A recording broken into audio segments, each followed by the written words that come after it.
people can relate to weddings. They can relate to families. They can relate to the fun friends, the idiot friends, the stress when you bring a bunch of friends together. So we try to take the things that are part of the everyday world and part of weddings in general and put our own little spin on them. So hopefully what you'll have in this is things that people can relate to a little bit, that they've experienced in their own lives or weddings, but then we also give some stuff where you sort of laugh and say, I can't believe that person said that. I can't believe they're doing that. I can't believe they're getting away with it. We pushed some boundaries when we wrote this, but it was never meant to be mean-spirited. And so we kind of feel like if you offend everybody, then maybe you get off by offending nobody. I grew up outside of Chicago. I grew up around all these great, funny Chicago personalities. And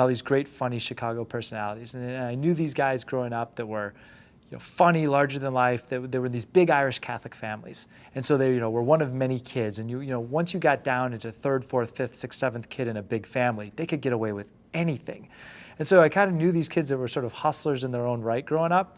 So even his name, Jimmy Callahan, was a sort of homage to these kind of like Irish kids in Chicago that just like, they had the city wired because one uncle owned a bar, another uncle owned a restaurant, another uncle had season tickets, this uncle was in real estate. They just kind of seemed to have family everywhere in the city. And so even when the kids were in middle school, they just had this city wired in a way that was so different. So Jimmy is an homage to those type of personalities where you can throw him in anywhere, he can figure anything out, he can hustle anybody, and at the same time, he's got a good heart. So ultimately, he's trying to make people look good. So he's a hustler that's not just out for himself, he's out there trying to make brides happy, their families happy, a wedding happy, so he's really a different kind of con man.